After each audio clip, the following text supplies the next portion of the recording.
Greetings students, beta class 7. Today we are going to start chapter 3 of history, that is the Delhi Sultans. So here in this chapter we are going to discuss about a very important city of India, that is Delhi. Delhi has a very important place in the history of India. So let's start about the Delhi Sultans.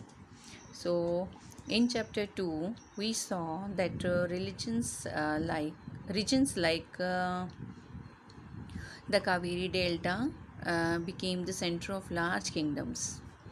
Did you notice that there was no mention of a kingdom like with Delhi as its capital?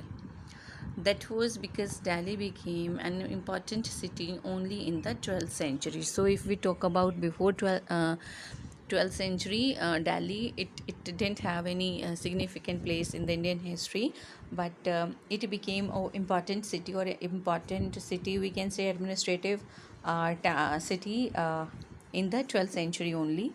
So, if we discuss the study before 12th century, we don't find Delhi as an important place. Next, take a look at table 1. Delhi first became the capital of our kingdom under the Tomar Rajputs. So, and you are to underline this line. This is very important line, that Delhi became and Delhi became the capital of a kingdom under the Tomar Rajputs. So, for the first time, the Tomar Rajputs, they made Delhi as the capital. So, who were defeated in the middle of the 12th century by the Chauhans. That is also Chauhans and Chamnas. These are one and the same. Chauhans of Ajmer. It was under the Tomars and Chauhans that Delhi became an important commercial center. So it was under these two rulers, or these two dynasty, that India gained popularity, and it has become a very important center of trade. Like the people from distant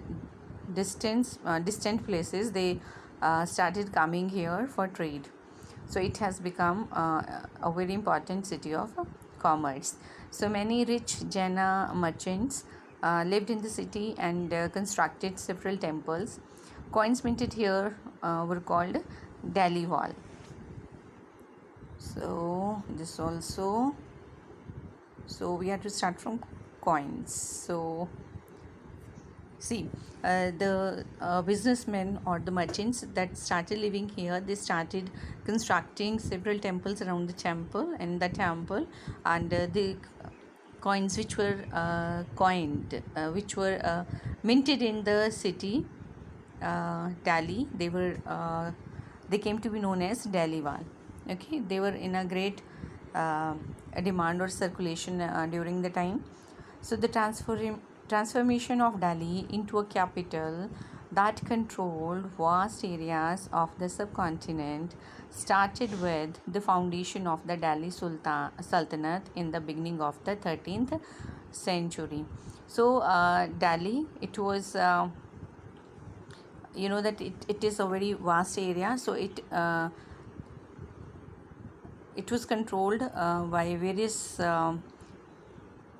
rulers up to the time, but it was under the Delhi Sultans that Delhi, it became a very important city.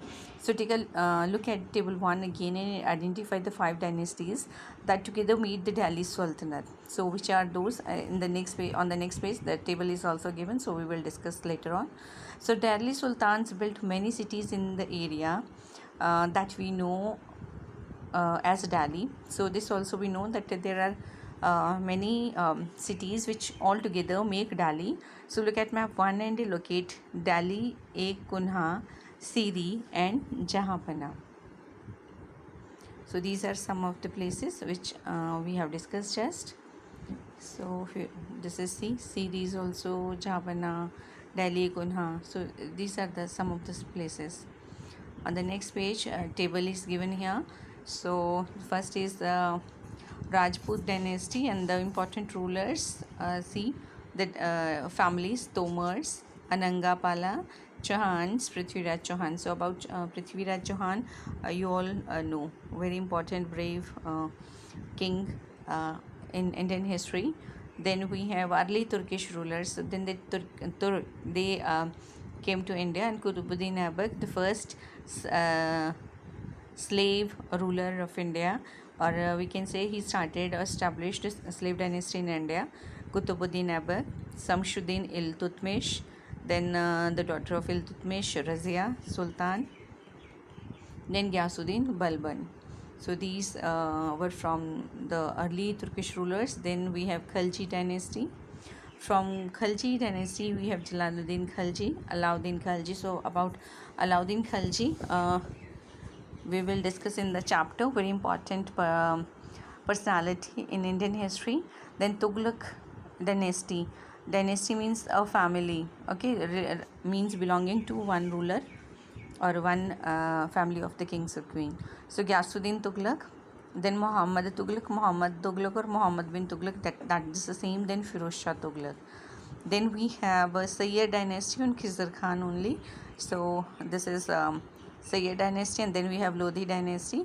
Here Bhelo Lodhi is only Bhelo Lodhi is given, but the last ruler was Ibrahim Lodhi, who was defeated by Babur in the first battle of Panipat, and then Babur established the or just kept the foundation of the Mughal dynasty in India. So this is table 1. Hanji, so let's discuss more.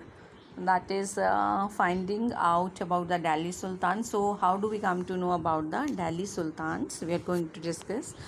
All those inscriptions, coins and architecture provide a lot of information, especially valuable are histories, Tariq, singular, Tariq, plural, written in Persian, the language of administration under the Delhi Sultans.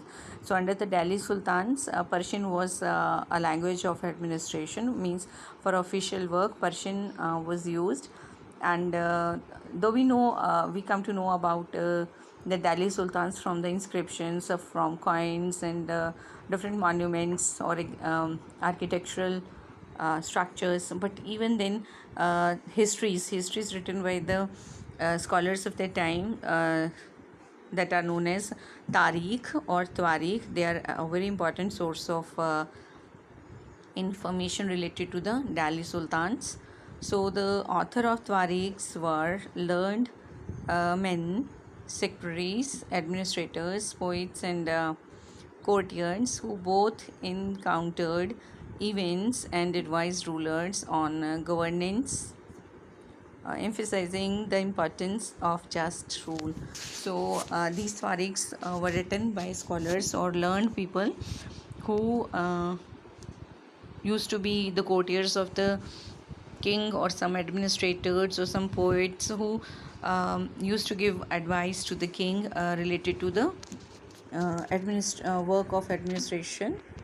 So next we have, see here, the circle of justice. So how the circle of justice works? See,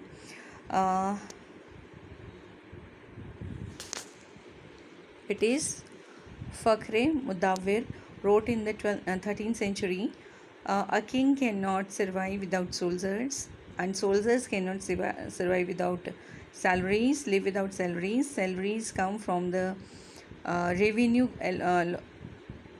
revenue collected from peasants, but peasants can pay revenue only when they are prosperous and happy. This happens when the king promotes justice and honest governance. So a circle is given. If the ruler depends on soldiers, then soldiers, they needed these salaries for their livelihood. Then salaries,